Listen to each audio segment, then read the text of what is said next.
From Washington, this is VOA News.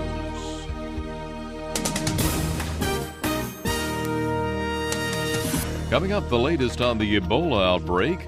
North Korea releases American detained for months.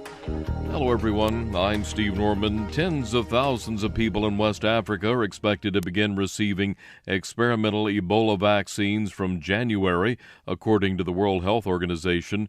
Paule Kieny is WHO Assistant Director General for Health Systems and Innovation. These trials will incorporate the largest number of volunteers and will be very important in terms of determining both the safety and the immunogenicity. And these data are absolutely crucial to allow decision-making on what dose level should go in the efficacy testing in Africa. Meantime, Cuban doctors departing for West Africa to combat Ebola say they consider themselves lucky. One of the doctors, Leonardo Fernandez, explained why so many of his colleagues are willing to undertake the risky mission. He said more than 15,000 Cuban professionals have expressed their willingness to participate. He said we've been trained in the values of medical ethics to help with everything that we can in any part of the world. Some 165 Cuban doctors and nurses have already arrived in Sierra Leone. Another 91 left Cuba Tuesday for 6-month missions, with 53 destined for Liberia, 38 going to Guinea. No causes yet have been reported of those cases in Latin America or the Caribbean, but the virus has reached the United States as well as Spain. Ebola outbreak, which began in March, has killed 1,446 out of 9,191 cases in Guinea, Sierra Leone, and Liberia. North Korea has abruptly freed U.S. citizen Jeffrey Fowl, one of 3 Americans detained by the reclusive nation, but Pyongyang continues to hold the other 2 in custody. U.S. officials announced Tuesday that Fowl left North Korea and is headed home. Fowl, who arrived in North Korea on a tourist visa, was arrested earlier this year after leaving a Bible in a North Korean restaurant and bar. He was never put on trial, and his family has denied charges that he traveled to the country on a church-related mission.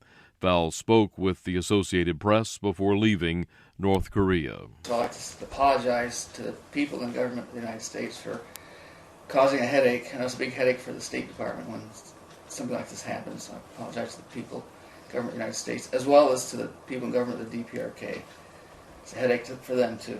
U.S. officials welcomed Fowl's release, but State Department spokeswoman Marie Harf said there is continued concern about 2 Americans who remain in custody, Kenneth Bay and Matthew Miller, and again called on the DPRK to immediately release them. Hong Kong student protesters are expressing disappointment about talks with government officials, saying authorities failed to address their main concerns on Tuesday. Hong Kong Federation of Students leader Lester Shum says he is shocked that the government is still asking the students to accept Beijing's outline for holding elections in 2017. In her opening statement, Chief Secretary Carrie Lam asked student leaders to disperse from their 3-week-old protest, calling them divisive and an impediment to constitutional dialogue.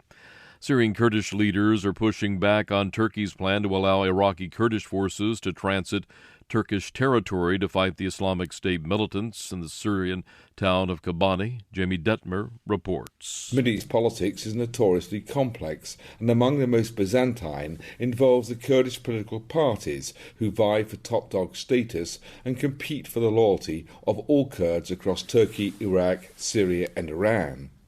That competition appears to be coming to a head following Turkish officials announcing Monday they would allow Iraqi Kurds to cross Turkey to support the Syrian Kurdish city of Kobani. Now in its 5th week of a siege by militants of the Islamic State, some analysts argue the arrival of Peshmerga forces in Kobani would be a game changer. But Syrian Kurdish leaders are now pushing back on the Turkish idea, saying it is not a done deal and they should have been consulted before the announcement. Jamie Detmer, VOA News, Sorok. U.S. Commerce Secretary Penny Pritzker says American and Japanese negotiators are making progress on the Trans-Pacific Partnership free trade deal. That's the latest world news from VOA.